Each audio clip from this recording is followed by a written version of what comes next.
Hello everyone, how are you doing? This is MD Tech here with another quick tutorial. In today's tutorial, I'm going to show you guys how to go about installing and setting up the Canon MAXIFY GX6021 printer on your Windows or Mac OS device. So this should hopefully be a pretty straightforward process here, guys. And without further ado, let's go ahead and jump right into it. So all you have to do is open up a web browser and you want to search in Google for Canon MAXIFY GX 6021, again 6021, and you want to type in support. And best result should be from a Canon domain here. You want to get directly from Canon. It should say Canon support for MegaTank MAXIFY GX6021. Go ahead and select that. And then once you're on that page, you can go ahead and locate different manuals or instruction guides. But what we're looking for, if you go down a little bit further on the page underneath downloads, would take us to software and drivers.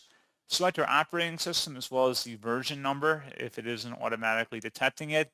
And then going down to the next category here, select the option that says the driver setup package. Select download and then give that a moment and it should begin to download. Once it's done, go ahead and open up that file. It should say Canon software, Canon Inc. is a verified publisher. Select yes. You can close out of the browser now too.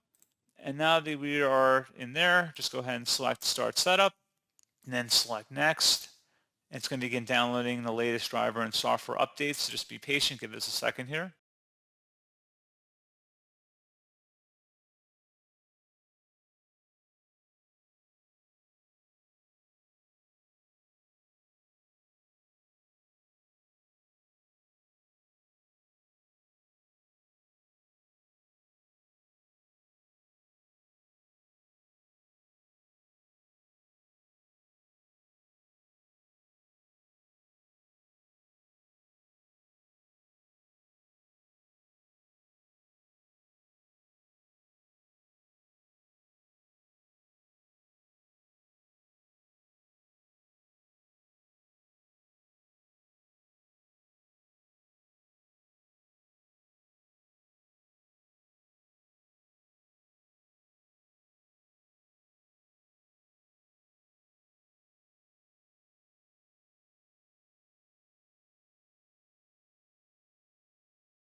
And then you have to agree to the license agreement. Select Yes, and then agree again.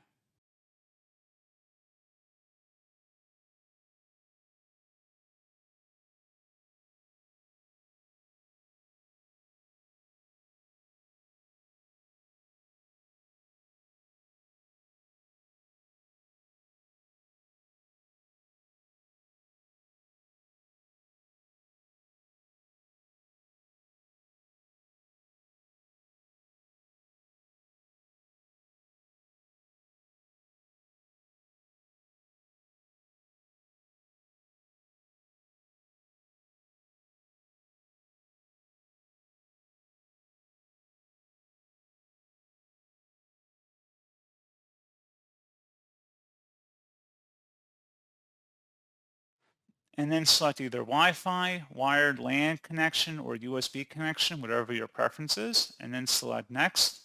And then follow along again with the on-screen prompts. Make sure the printer is turned on, and then you would select Next. Again, it should go ahead and begin the detection of the printer.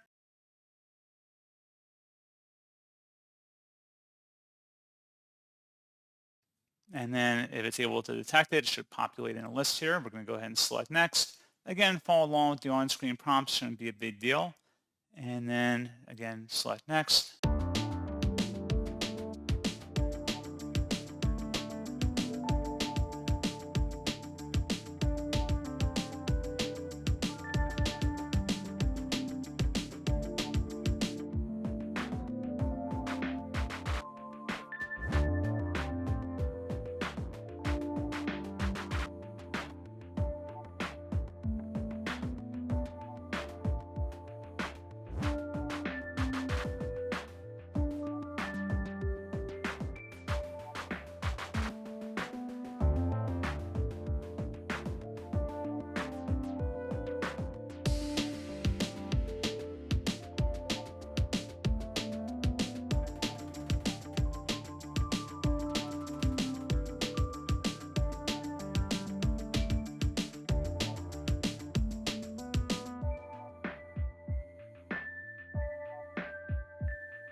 So this could take some time to run. Looks like it might be getting stuck in my case, but again, just let this follow through all the way. You can explore alternative methods if needed, but pretty straightforward process on that, just kind of getting you guys set up on that. And as always, thank you for watching. I do hope that I was able to help you out, and I do look forward to catching you all in the next tutorial. Goodbye.